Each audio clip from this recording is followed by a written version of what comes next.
Ang aklat ng mga hukom ay nakukwento tungkol sa ginawa ng mga Israelita pagkatapos ng 40 taong paglalakbay sa ilang at ng 16 na taon ng digmaang pananakop. At sa wakas, nananatili na sila sa loob ng lupang pangako na ipinangako ng Diyos kina Abraham, Isaac at Jacob. At matagal mang minanabik ang mga Israelita na makabalik sa lupaing ito. At sa wakas, dumating sila at nabuhay. Ayan. At anong nangyari? At ano ang nangyayari? At ano nga ba talaga ang meron sa lupaing ito? At hindi lang ito basta lupain. Ito ay isang pangako, ngunit hindi ito ay isang lupang natutunan na kumakatawan sa lupang pangako, ang lupain ng mga pagpapala. Para sa amin, ito ay umaabot pa nga upang mailapat sa atin bilang ang naibalik na hardin ng Eden. Ang hardin ng Eden na kailangang maibalik at ang lupang nais nating mapuntahan. Gayunpaman, ang lupang ito, sa mundong ito, sa kasaysayang ito, ay naimpluwensyahan at malalim na nakaugat sa kulturang Kanaanita. Natatandaan mo ba ang kulturang Kanaanita? Mula sa Genesis Kabanatang 6, Genesis Kabanatang 10, ang mga limerod, ang mga anakita, ang mga taong napakasama, mga taong lumalaban sa Diyos, mga taong bayani laban sa Diyos. Ito ang mga taong nagsimulang manirahan sa lupaing ito at hanggang sa mismong lupaing ito ay pinagyaman ng kulturang Kenay. Relihiyong Kenanita, mga paniniwala, ideolohiya, paraan ng pamumuhay at para sa mga Israelita na pumasok at huwag maimpluwensyahan nito. O maiimpluwensyahan ba sila nito? Malaking tanong yun.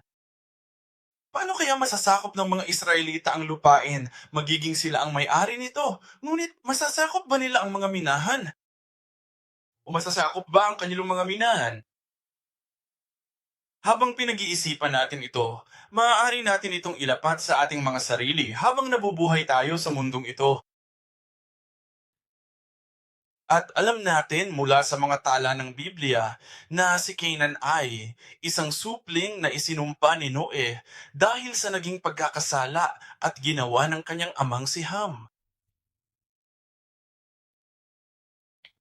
At kung titingnan natin ula sa puntong iyon, malinaw nating mapapansin na ang mismong ugat ng Kanaan ay hindi pala ganun kadalisay gaya ng iniisip natin. Nagsimula ito sa isang sumpa at gaya ng nabanggit ko noong araw ng Panginoon, ang mga hukom, Kabanata 1 at 2 ay isa lamang panimula. Inaakay tayo nito sa buhay na ito noong panahon ng mga hukom. At ang mga kabanata 1 at 2 ay karaniwang nagpapakita sa atin ng pananakop. Paano nakipaglaban ang iba't ibang tribo upang sakupin ang lupain?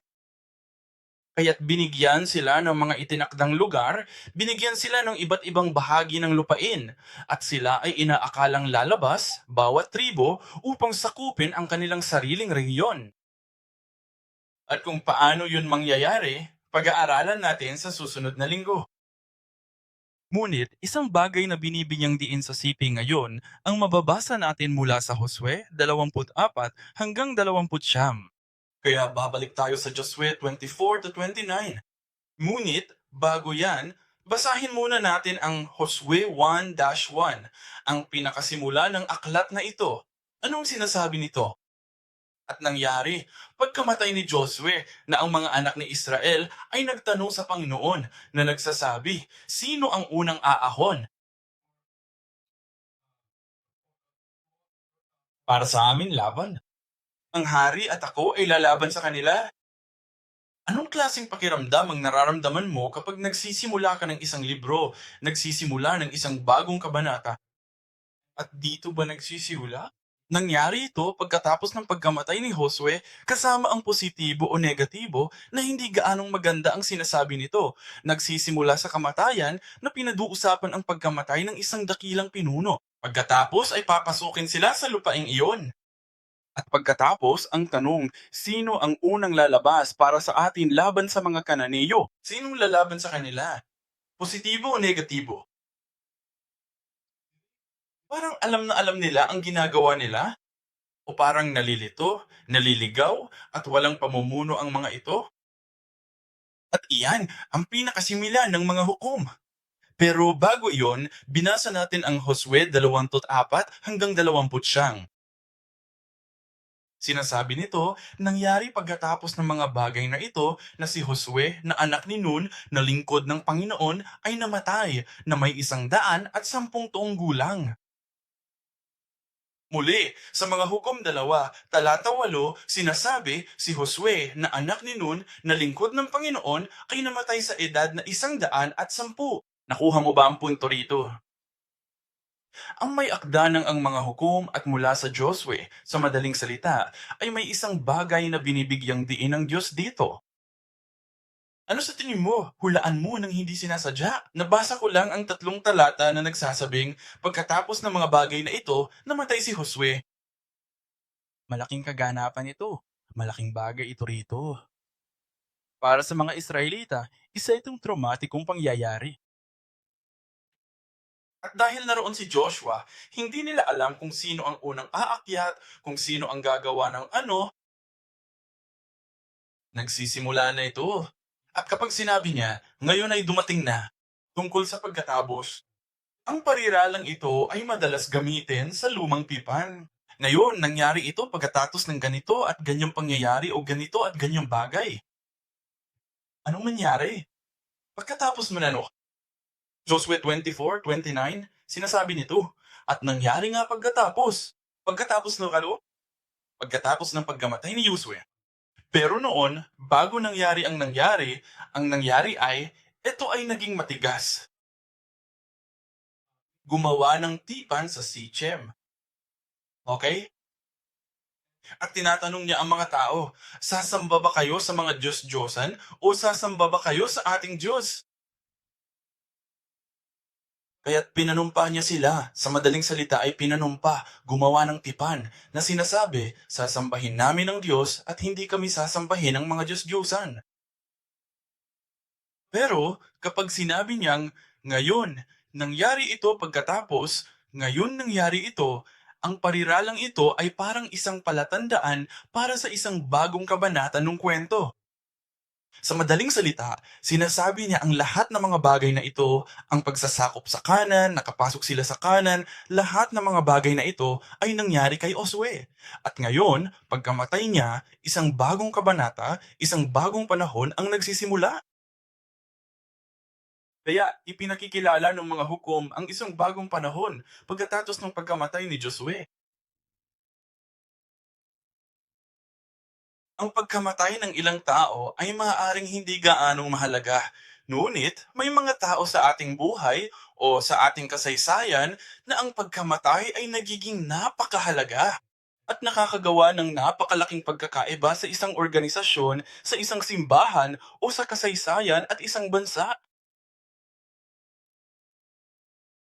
At pagkatapos ng pagkamatay ng taong iyon, ang bansang o organisasyong iyon ay maaaring umunlad o maglaho pa. Malaki ang pagkakaiba.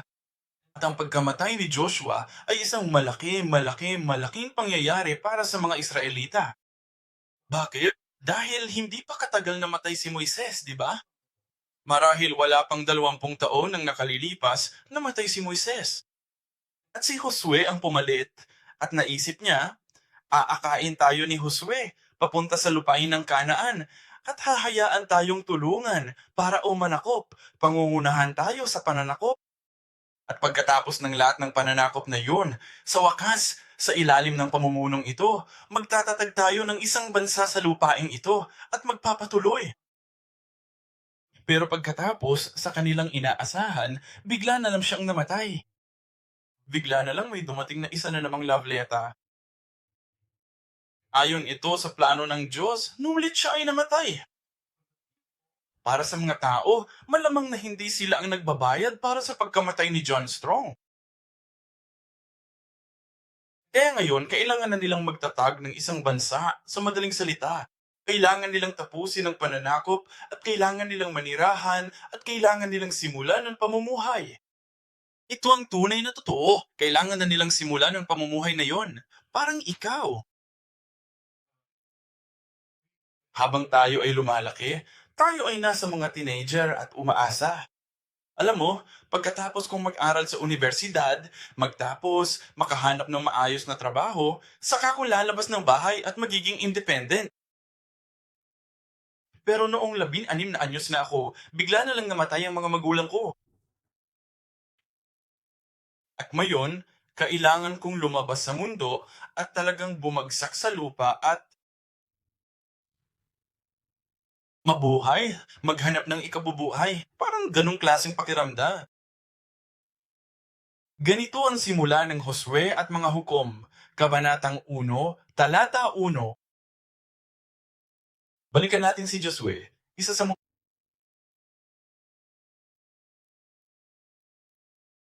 iyon at nangyari, pagkamatay ni Moises na lingkod ng Panginoon, na nagsalita ang Panginoon kay Josue na anak ni Nun na kanyang lingkod, na sinasabi, Josue, nagsisimula ang kabanatang 1 sa pagkamatay ng dating pinuno at nagsisimula naman ang mga hukom. Pero ano ang pinagkaiba kay Joshua pagkatapos mamatay ni Moises? Nagtalaga ang Diyos ng isang partikular na pinuno at sinabi kay Josue, ang anak ng tao, na sinasabi ito at ito, gawin ito. Pero sa mga hukom, walang kahalili walang mga kahalili. Parang nakalimutan ng Diyos na magtalaga ng isa pa. Kaya naman ang mga tao ay nakakakaramdam ng matinding pagkaligaw. Kaya, ang Josue Kabanata 1 ay nagsisimula sa pagkamatay ni Moises. Ngunit naroon din si Josue. Maaring umasa ang mga tao sa kanya. At sa buong aklat ng Josue, makikita mo si Josue, ang Diyos na nakikipag-usap kay Josue, ang Diyos na gumagawa kasama ni Josue, at si Josue na nakikipagkita sa mga tao. Halos, parang mas mabuti pa ito kaysa kina Moises at Josue sa ginawa niya. Siya ay isang bagong pinuno, napakaradikal, napakamakapangyarihan. Naroon siya sa labas at nakikipaglaban sa mga tao. Mabuti naman. At sa Josue 24 versikulo 31, sinasabi nito, ang Israel ay naglingkod sa Panginoon sa lahat ng mga araw ni Joshua at sa lahat ng mga araw ng mga matatandang nabuhay pagkatapos ni Joshua at nalaman niya ang lahat ng mga gawa ng Panginoon na kanyang ginawa para sa Israel. Ayan ang huling taludtod. At tungo sa huling bahagi ng Josue. At nagtatapos ito na noong panahon ni Josue, naaalala ng mga tao na naglingkod siya sa Panginoon. Muli, sinasabi rin sa Josue, mga hukom 2, talata 7, mga hukom 2:7, ang bayan ay naglingkod sa Panginoon sa lahat ng mga araw ni Josue. At sa lahat ng mga araw ng mga matatandang nabuhay pagkatapos ni Josue. Pero hanggang doon na nagtatapos. At pagkatapos, sa katapusan ng Joshua Kabanata 24, isa pang bagay ang nangyari. May nakakaalam ba? Pagkamatay ni Joshua, ano ang kanilang ginawa? Dala nila ang mga buto ni Joseph, hindi ba? At sa wakas ay inilibing nila ang mga buto ni Jose.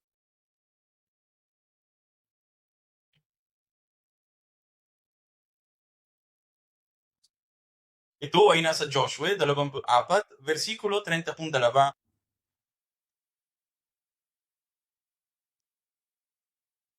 Anong pakiramdam mo? Namatay si Josue. Inilibing ang mga buto ni Jose. Ano na ang meron ng mga tao ngayon? Siyempre, ang mga buto ni Jose ay dapat ilibing. Ngunit kapag nailibing na ang mga buto, wala na silang pisikal na icon, isang pisikal na paalala para maalala nila ang tipan. Nung dala nila ang mga buto, ang mga buto ang paalala. Tandaan, ang mga buto ni Jose matututunan natin sa ikalawang aklat. Ngunit sino ang nagsagawa ng mga ito? Isinagawa ni Moises ang mga ito. Ang mga buto ni Jose ay tungkol sa pag-aala. Alalahanin ang araw ng buto. Naalala ni Jose at sinabi niya, paglabas ninyo, alalahanin ninyo ang aking mga buto. At naalala ni Moises na isagawa ang mga iyon. At ito ay isang paalala para sa mga tao sa tuwing titingnan nila ang mga buto o ang kabaong ni na Joseph. Pinaalalahanan sila, gaya ng sinabi ni Jose, magiging mabuti ang Diyos at dadalhin tayo sa lupain ni Jacob. Pero ngayon, nailibing na ang paalalang iyon. Kaya patay na ang pinunaw, nakabaon na ang paalala, at kaya hindi sila ganon. Ito ay napakaakilya. Sinong namamahalang yom? Sino ang may pananagutan sa pagpapatuloy nito? Parang biglang natapos ang isang pipan. Sa daloy na ito ng talaang kanan ng tipan, hayaan.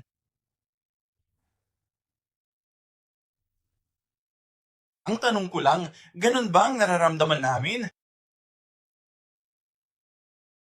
Minsan, nakakalungkot tingnan o marinig ang tungkol sa mga simbahan sa Europa, mga simbahan sa US, ngayon ang ilan sa mga simbahan sa Korea, maraming simbahan sa buong mundo.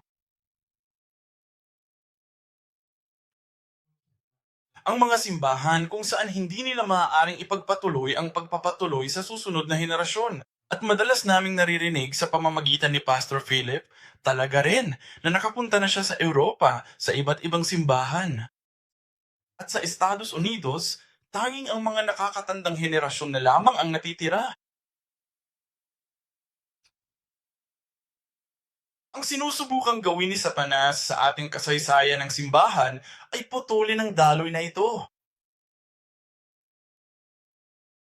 Kumusta na nga ba ang kalagayan ng ating henerasyon?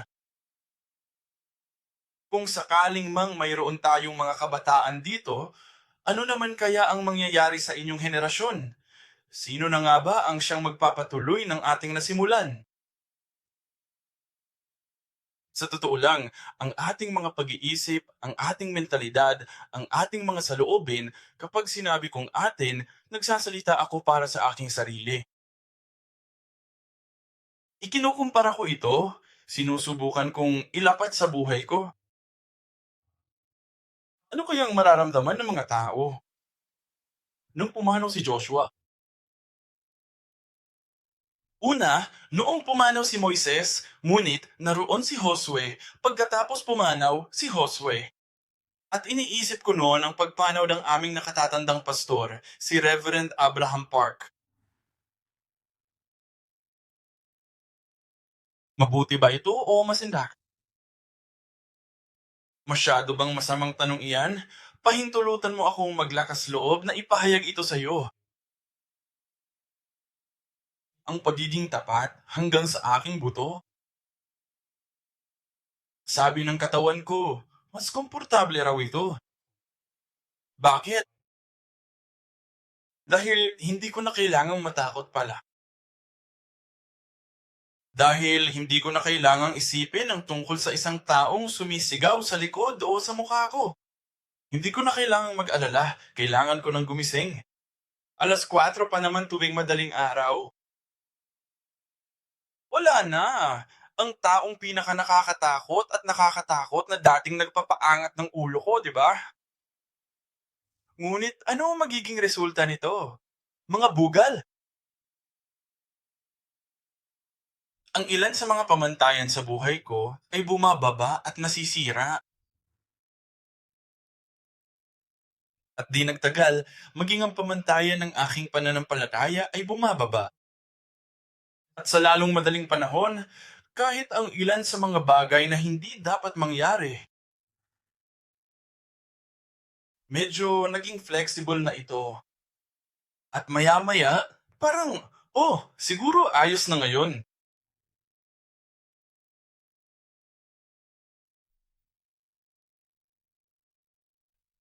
At iniisip ko, mula sa aking personal na karanasan,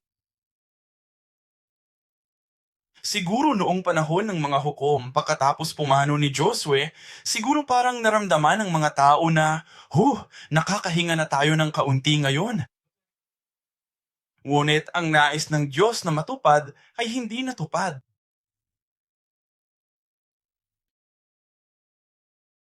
Patawarin mo ako kung ako ang huli para sa akin. Pero ang sinasabi ko, Lara, anong itsura ng mga Israelita noon? Yung mismo ang nangyari. Mas naging bukas ang kanilang isipan. Nung kailangan nila, kaya bumaba ang kanilang mga pamantayan at naging flexible sila paminsan-minsan. Nagaanyaya yun ng lahat ng uri ng kadiliman at mga pag-atake. Kaya sila nasangkot sa gulo. Anong mangyayari kapag nasangkot ka sa gulo? Ano ang gagawin mo kapag nasangkot ka sa gulo? Kapag dumarami ang mga problemang dumarating, saka mo lang marirealize, Diyos ko, ano ba ang nagawa ko? Kaya't ikaw ay magsisi at muling manalangin. At pagkatapos, ay magpapadala ang Diyos ng isang hukom. Dumako tayo sa mga Hurado 20, 18 at 19, 2, 18 at 19 lamang. Nang magtalaga ang Panginoon ng mga hukom para sa kanila, ang Panginoon ay sumasa hukom at iniligtas sila mula sa kamay ng kanilang mga kaaway sa lahat ng mga araw ng hukom. Ngunit, nahabag ang Panginoon sa kanilang pagdaing dahil sa mga umapi at nagpahirap sa kanila. Ngunit nangyari nang mamatay ang hukom na sila'y bumalik sa dati nilang landas at gumawa ng higit na kasamaan kaysa sa kanilang mga ninuno. Sa pagsunod sa ibang mga Diyos upang paglingkuran at yumuyukod sa kanila, hindi nila tinalikuran ang kanilang mga gawa o ang kanilang matigas na ulong lakad. Anong mangyayari?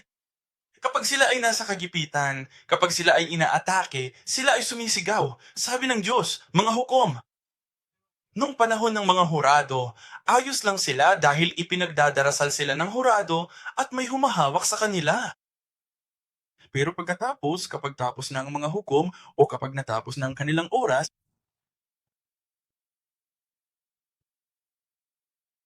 bumalik agad sila. Parang rubber band. Hawak mo ang isang goma sa isang kamay at hihilahin mo ang kabilang kamay at bibitawan mo. Anong ginagawa ng rubber band? Bumalik agad ito. Ang sentrong puwersa ng puwersang humahawak ng goma ay wala sa kabanalan. Ngunit iyon ay nasa kasalanan.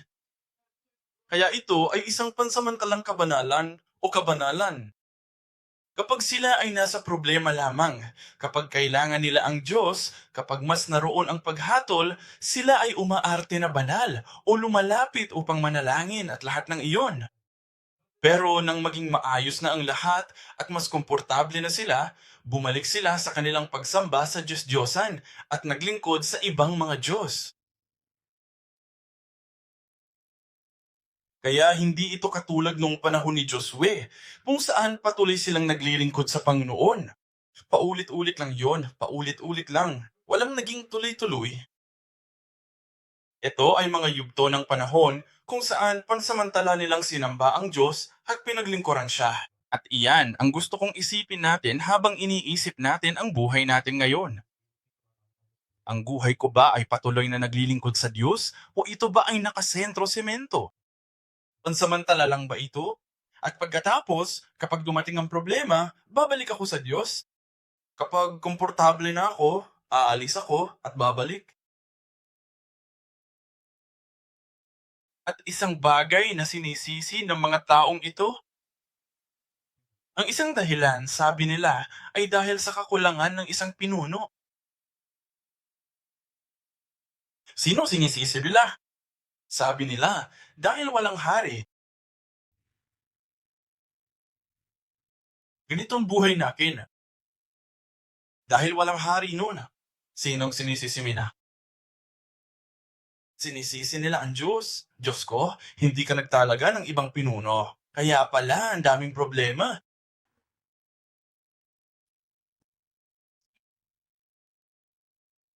Ngunit tingnan mo, sinasabi ng Diyos sa Juda sa sipi ngayon, mga hukom 1, mga talata 2 at 3.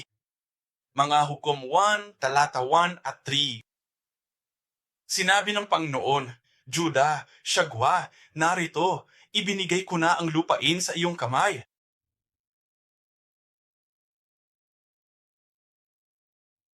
Sa kasalukuyan ay sinasabihan niya ang bawat tribo na kailangan na nilang umahon ngayon.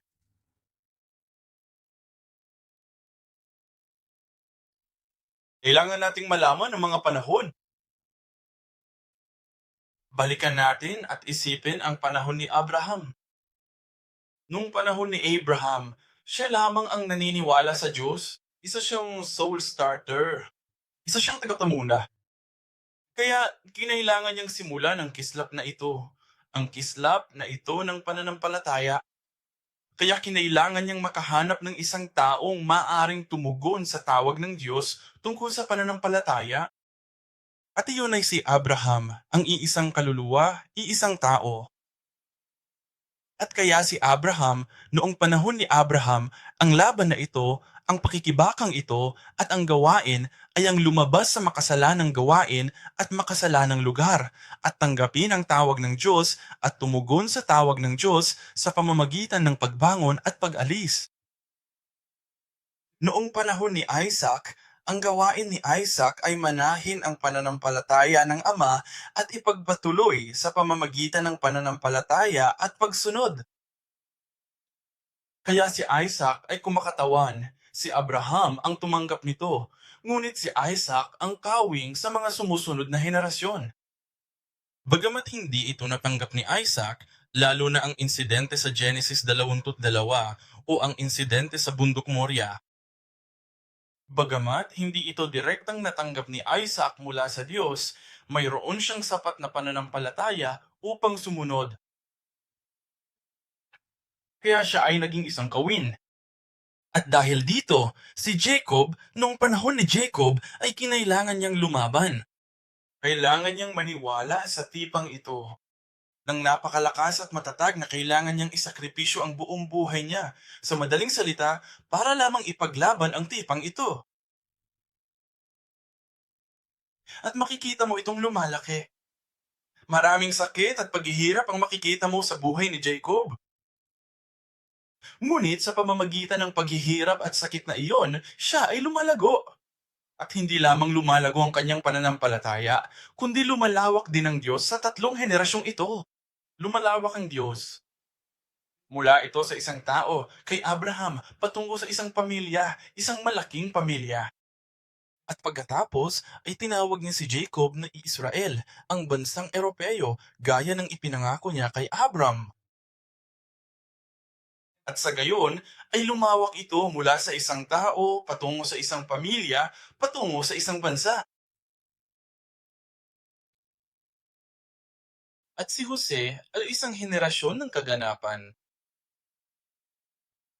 Siya ang magiging bunga. Siya ang kailangang pumunta sa lupain ng Kainayan sa pamamagitan ng pananampalataya. Ngunit si Jose ay sa pamamagitan ng pananampalataya. Ngunit sa pamamagitan ni Moises, natupad ang pananampalatayang iyon. Kaya si Moises ang nagpasimula. Si Moises ang tagapagdala ng pananampalatayang iyon. Literal na dala ang mga buto ni Jose. Noong panahon ni Josue, binubuod niya ang buong paglalakbay na ito. Si Josue ang huling nagdala sa mga tao papasok sa lupain ng Kanaan. Ngayon, kung gayon, kumusta naman ang panahon ng mga hukom? Tapos na ba ang kasaysayan ng pagtubos? Tapos na ba ito? Natupad na ba ito ng lubusan? At kaya, mula kay Abraham hanggang kay Josue ay mayroong isang uri ng karaniwang tema na nagaganap at ito ay parang isang baton na ipinasa sa isang henerasyon pagkatapos ng isa pa. Pero parang pagkatapos ni Joshua, wala nang baton. Nasaan ito? May ilang mga lugar sa Biblia na nangyari ng katulad, ngunit nawala ang kaban ng tipan. Kaya naman, sinusundan nila ang kaban ng tipan. Ang kaban ng tipan ang sentro ng pagsamba na kumakatawan sa ang presensya ng Diyos at ito ay naglaho. Ngayon, anong susundin natin? Nasaan ang Diyos?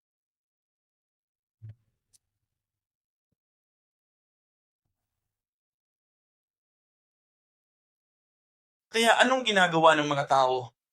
Anong dapat nilang gawin? Ano ang hinihiling ng Diyos sa kanila sa panahong ito? Ito ay isang panahon nang hindi nagtalaga ang Diyos ng isang pinuno. Pero panahon niyon kung kailan dapat silang maging mas mature. At ang bawat tribo ay lumalabas upang kumatawan. Kailangan maging katulad ni Jotsana ang bawat tribo.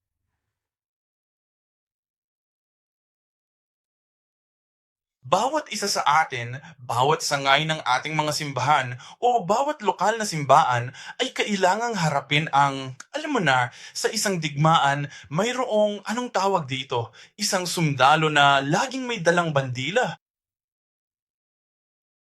Tama, upang kumatawan sa bandila, anong tawag dito? Senyals, bandila, watawat. Kung ang banner na iyon ay mahulog, natalo ang kuponan na iyon. Ang kuponan na iyon, talo ang bansang iyon sa labanan. Kaya kapag nanonood ako ng mga pelikula, kapag ikaw, hindi pa ako nasangkot sa labanan. Pero kapag nanonood ako ng mga pelikula, kapag bumagsak ang taong may dalang bandila, ang susunod na lalaki ay kailangang buhatin ng bandila at umalis. Kahit barilin sila o mamatay, pinoprotektahan nila ang bandila, ang pambansang bandila. Gayon din, sino ngayon ang kukuha ng bandilang iyan? Lahat ng panahon ng mga hukom, sinasabi nila, sino ang bubuhat ng bandila? Yan ang tanong ni Juma. Sino ang aakyat? Si Joshua ang may hawak ng bandila. Natumba siya. Namatay. Sino ang susunod?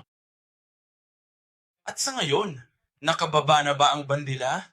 Sa kasaysayang ito ng kilusan ng mga bansa o sa henerasyong ito ng Kristyanismo?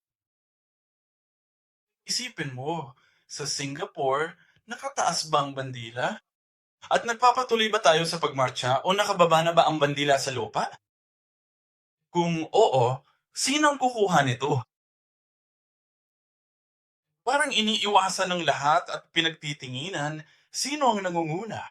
At sinasabi ng Diyos, sa panahon ng mga hukom, bawat tribo ay buhati ng inyong bandila. At ngayon ay pumunta sa inyong mga lugar at simulan ang pagkatawan sa bayan ng Diyos. At kailangang ipakita at maging patunay ng bawat tribo na ang Diyos ay mas magaling kaysa sa mga Kanaanita. Gaya ng ipinangako ng Diyos kina Abraham, Isaac at Jacob.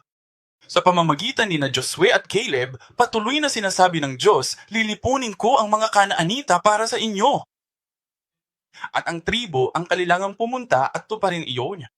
Hindi pa ito natutupad. Kailangan nilang umakyat at gawin nito.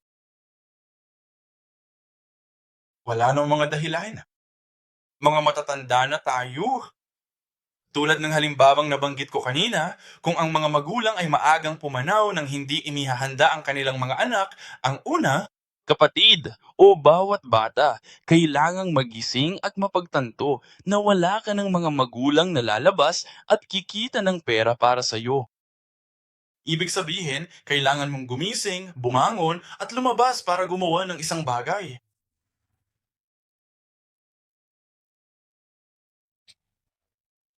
At ganun nagsisimula ang mga hurado. Parang pakiramdam nila ay naging ulila sila. Sinasabi ng Diyos, Juda, umakyat ka! Umakyat ka muna. Kayo ang tribo ng hari, maharlikang tribo, at kayo ang malaking tribo. Kaya kailangan mong pumunta at ipakita sa iba pang mga tribo kung paano ito ginagawa. Kung magtatagumpay ka, ang iba sa kanila ay magiging motibado na umakyat at lumaban din. At sabi niya, sa perpektong panahunan, ibinigay ko na ito sa iyo sa iyong mga kamay. Kaya umakyat ka na. Ito ay ngayon. Hindi tayo maaaring umupo lang at sabihing, nako, wala na riyan ang nakatatandang pastor para tayo ay kulitin o sigawan. Hindi ko basta-basta magagawa ang kahit ano. Hindi. Tayo ang dapat sumigaw sa ating mga sarili ngayon.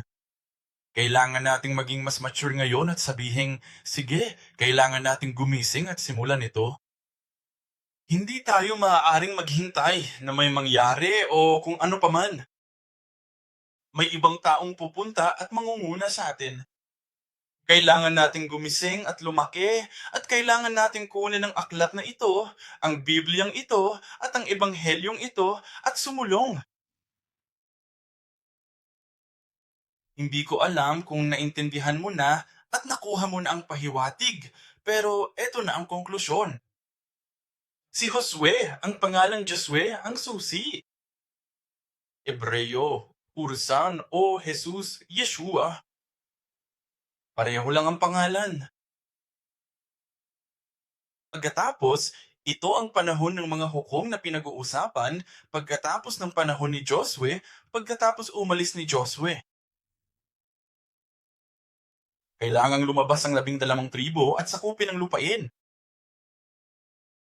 Pagkaalis ni Jesus, 12 alagad ang natitira. Pakiramdam nila ay naliligaw sila, nakakaramdam sila ng takot, ngunit sinabi ni Jesus, manatili kayo rito sa Jerusalem hanggang sa matanggap ninyo ang banal na espiritu, saka kayo umalis. Anong ginawa ng mga disipulo? Lumabas sila sa iba't ibang paraan. At nang sila'y lumabas, matapos matanggap ang Espiritu Santo, kanilang nalupig ang iba't ibang mga taong iyon. Nangaral si Pedro at 3,000 katao ang nagbalik loob, 5,000 katao ang nagbalik loob. Iyan ang pananako? Yan ang nangyari? Tingnan mo, nung panahon ng mga hukom, hindi nila ginawa yun ng tama. Pero nung panahon ni Jesus, ginawa nila ito. Anong pagkakaiba? Tinanggap nila, binasa nila ito, at tinanggap nila ang Espiritu Santo. Tapos na sila noon. Pero noong panahon ng mga hukom, lahat ay masyadong tama. Ginawa ng bawat isa ang tama sa kanilang sariling panig.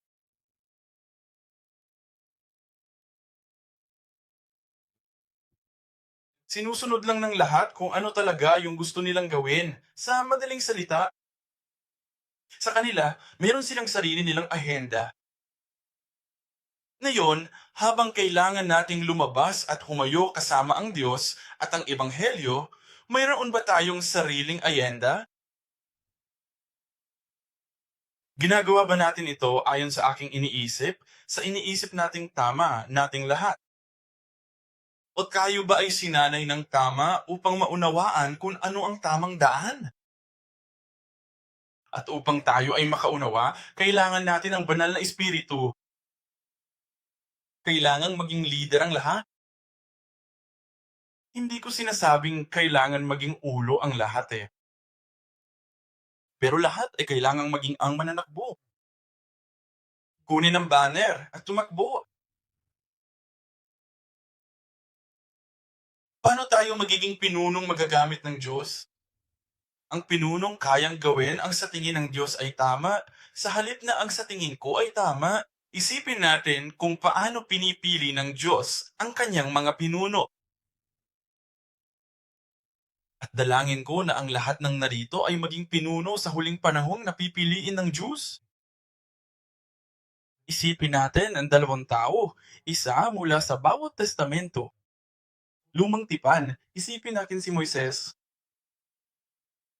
Anong kinailangan gawin ng Diyos kay Moises? Para gawin siyang pinuno? Kinailangan maghintay ang Diyos hanggang sa siya ay maging isang pinuno. Bakit? Bobo ba ang Diyos? Ewa. Dahil 80, kung sinabi sa kanya ng Diyos sa edad na 40, mas marami pa sana siyang magagawa. Si Moises ay mas malakas, mas mabilis, at mas masigasig. Bakit pa niya kinailangan maghintay hanggang 80? Dahil handa na si Moises, tama ba? Handa na si Moises na maging pinuno ng mga Israelita sa edad na 40 at sinubukan pa nga niya. Pero bakit hinayaan ng Diyos na tumakas siya papunta sa ilang ng Midian at maghintay doon ng 40 taon? Ano sa palagay mo, kung ikaw si Moises, ano sa palagay mo ang magiging katulad mo pagkatapos ng 40 taong paninirahan sa ilang ng Midian na nag-aalaga ng mga kawan? Sa totoo lang, malulunod ako. Magkakaroon ako ng mahabang buhok, mahabang bigote at balbas. Alam mo na, tapos na ang pag-inom ko. Kalimutan mo na ang buhay ko. Wala akong pakialam. Dati may gusto akong gawin at inilagay ako ng Diyos sa ilang sa mga liblib na lugar. At ako'y naghihintay, 40 taon. Matanda na ako. Iinom lang yan tapos mamamatay na. Sa totoo lang, ganoon talaga ang mararamdaman ko. Ngunit hinihintay ng Diyos na gawing iyon ni Moises. Hinihintay ng Diyos na isuko ni Moises ang lahat ng kanyang ambisyon at lahat ng kanyang sigasig o mawalan pa nga ng kanyang lakas. At iniisip, hindi ko kaya. Binugbog niya ang Egyptyo at ang Israelitang iyon dahil masigasig siya, dahil inakala niyang may gagawin siya. Naghihintay ang Diyos hanggang sa maging malinaw at malinis ang sisidlan. Anumang ahenda ng tao, sigasig ng tao, kasakiman o ambisyon ng tao, hinihintay niya hanggang sa ito ay mawala. Nasa Diyos ang lahat ng oras na kailangan niya. Siya ay naghihintay ng 6,000 taon na ngayon. Kaya niya pang maghintay na mas mataga. Maghihintay siya sa atin. Hanggang sasabihin natin, Diyos. Pero sa totoo lang, wala na akong pakialam. Hanggat magagamit mo ako, magiging maayos ako. Sa bagong tipan, binanggit ni Apostol Pablo ang tungkol sa sigasig at alab sa paggawa ng gawain ng Diyos. Alam mo, pinag-uusig niya ang mga Kristiyano dahil gusto niyang gawin ang gawain ng Diyos. Naisip niya na iyon ang tamang paraan upang gawin ang gawain ng Diyos. Siguro sa pagkakataong ito ay ayaw nang maghintay ng Diyos, kaya't binigyan niya siya ng mga matingkad na ilaw at binulag siya. At dumaan siya sa mabilis na daan at hinayaan niyang si Saul ang magpaturi sa lahat. At naririnig natin, alam pa nga natin, ang pag-amin ni Apostol Pablo, nasa akin ang lahat. Mayroon akong ganong edukasyon, mayroon akong pinagmulan, mayroon akong angkan, mayroon akong pera, mayroon akong pagkamamamayan, mayroon ako ng lahat. Pero itinuturing kong basura ang lahat ng iyon niya. Ito ang Pilipos, Kabanata 3, tama ba? Itinuturing kong basura ang lahat ng iyon. Binawi niya ang sarili. Sa madaling salita, lahat ng kalokohan niya, itinapon niya. At siya ay naging isang malinis na sisidlan. At doon ito sinimulang gamitin ng Diyos. Pagkatapos niyan, ibig kong sabihin, sa palagay ko, nabanggit ko na ito dati, hindi sana maganda para sa Diyos na gamitin ang pagkamamayan, pinagmulan, at pinagmulan ni Apostol Pablo. Isa siyang rabi, magagamit niya ang kanyang titulo, katayuan, at lahat ng bagay. Pero, pinili ng Diyos na huwag gamitin ang alinman sa mga iyon. Mga Koel, zero credit line ang status eh. Zero, di ba? At hindi na niya nawala ang lahat ng koneksyon at mga kaibigang ito. Takbo, ang kanyang hitsura, ang kanyang paningin, ang kanyang kalusugan ay nawala lahat. Pagkatapos ay sinimulan siyang gamitin ng Diyos. Kaya hindi natin masasabing, naku, hindi pa ako sapat na malusog, o dahil masyado na akong matanda, o dahil hindi na ako makakita ng maayos, dahil hindi ako marunong gumamit ng computer. Lahat ng dahilan na yan, sabi ng Diyos, ay kalokohan. Sabi ng Diyos, gusto ko ng malinis na sisidlan. Ngayon ay nabubuhay tayo sa isang mundo, sa isang panahon na halos kapareho ng panahon ng mga hukom. Kung hindi tayo mag-iingat, babalik tayo agad sa mga luma at simpleng pamamaraan o pamamaraan ng mundo.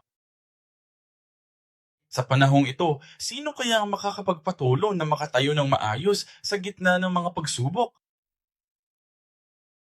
Sino ang magiging isa na kayang malaman kung ano ang tama sa mali? Sino naman ang magsasabing, sige, kukunin ko na. Ako'y sasalakay at lalaban sa mga kananeno. Dalangin ko na ang lahat ng narito ay maging ang uod na yun, ang sisidlan na hinihintay ng Diyos na gamitin. Sa Biblia, sa aklat ng Diyos, mayroon lamang dalawang panig. Ang kanyang panig, o hindi sa kanyang panid. Kaya ito o iyon. Walang gitnang landas. Kaya dalangin ko na, sana'y makapagdesisyon ng lahat ng nandito kung saang panig ako papanig. Magiging medyo relax na ba ako? Medyo mas komportable, tulad ni Pastor Sam. Nahihiya akong ibahagi at aminin sa'yo ang aking pinagdaanan. At syempre, nagsisisi ako. Nandito na ako ngayon. Pero sa totoo lang, sa pisikal na aspeto, kapag wala na ang malaking leon sa likod mo na laging nagbabantay sa'yo, mararamdaman mong, oh, magre-relax muna ako ng kaunti. Pero pagkatapos, ang pagre-relax na iyon, ang kagaanan na iyon, ay bumabababag sa'yo. At iyon ang naging dahilan para mag-slide palayo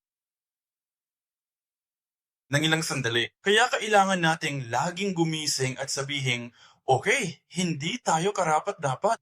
Hindi ko maaaring pangalanan ng sino man. Kailangan kong gumising at maging si Joshua. Kailangan kong maging si Moises. Kailangan kong maging si Moises. Okay lang? Manalangin tayo. Mahal na Ama sa langit, naway magpasalamat ka sa pagpapahintulot mo sa amin na pagnilaya ng sitwasyon. Sa aklat ng simbahan ay kung paano ang mga taong nawawala at kung gaano kalaki ang kasalanan ng mga panahong iyon. At Ama, lubos naming maiugnay ang aming buhay at ang aming kapaligiran dito. Ngunit, Ama, dahil lamang sa hindi namin makita si Jesus gamit ang aming mga mata, dahil lamang sa hindi ka namin makita gamit ang aming mga pisikal na mata, hindi ibig sabihin na wala ka rito. Hindi ibig sabihin na hindi ka nabuhay. Kaya naman Ama, tulungan mo kaming maging mas alerto at gising sa espiritual. At tulungan mo kaming maging sensitibo sa iyong pangangailangan sa panahong ito. At Ama, sana'y payagan mo kami tulad ng isang posibleng, sabi ni Pablo, dapat nating ipaglaban ang ating mga katawan sa pagsunod. Upang tayo'y makabangon mula sa ating katamaran, upang tayo'y makabangon mula sa ating karamdaman, upang tayo'y makabangon mula sa ating kadiliman at depresyon. At simulan mong lumakad ng pasulong, dala ang bandila ng iyong salita, dala ang ebanghelyo sa aming mga kamay, upang matupad ang iyong kalooban. At iniwan mo na sa bawat tribo ang responsibilidad na tapusin ang huling gawaing iyon. Gayon din, nagbigay ka sa mga disipulo upang tapusin ang sinimulan ni Jesus. At naniniwala kami na sa huling panahon na ito ay ibinigay mo sa bawat simbahan at sa bawat isa sa amin upang tapusin ang iyong gawain sa huling panahon. Kaya, Ama, tulungan mo kaming maging ang mga taong hahawak sa gawaing ito at susulong at tuparin ito. Bigyan mo kami ng motibasyon na yan. Bigyan mo kami ng sigasig na yan. At, Ama, hindi ang sigasig ng tao, kundi ang sayo. Kasama ang iyong sigasig, kasama ang iyong sigasig, at kasama ang iyong karunungan, tulungan mo kaming sumulong. Tulungan mo kaming tulungan ng bawat miyembro ng Zion Church at lahat ng narito na maging isang malinis na sisidlan na magagamit mo sa huling panahon na ito. Maraming salamat po, Ama, sa iyong biyaya. Taglay ang mga pusong nagpapasalamat, itinataas namin ang handog na ito sa iyo. Sana'y matanggap ito para sa iyong pangangailangan. Sa pangalan ni Jesus, dalangin namin. Amen.